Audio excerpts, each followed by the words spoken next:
The state and federal government now say that Connecticut has become the first state to end chronic homelessness among veterans. Chronic homelessness, as defined by the government, someone who has been homeless 4 times in a 3-year period. Chief Political Correspondent Mark Davis joins us live with more on what's being done here. Mark? Hi, Ann and Darren. Good evening, everyone from the Hartford Newsroom. Hundreds of formerly homeless veterans here in Connecticut are now in permanent housing, or at least in temporary housing. Governor Malloy, the U.S. Secretary of Veterans Affairs, and members of the Congressional delegation visited with veterans at the Victory Gardens Veterans Housing Complex near the VA hospital in Newington, touting a major breakthrough. We are the first state in the nation to end chronic homelessness amongst veterans.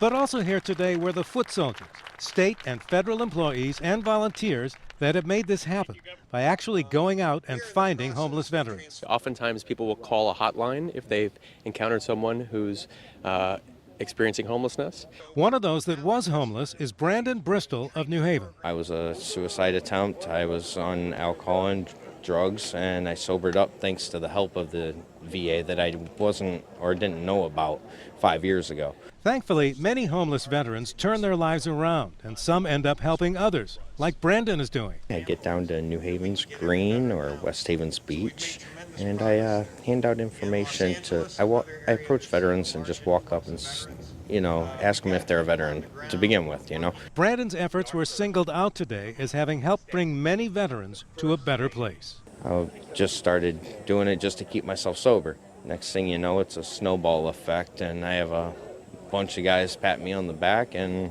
it's a feel-good feeling. That's why I do it.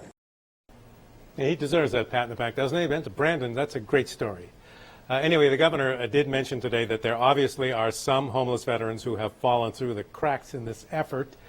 If you think you know someone or aware of someone, a homeless veteran, you can get information on how to help him or her by coming to our website, WTNH.com, and clicking on this story.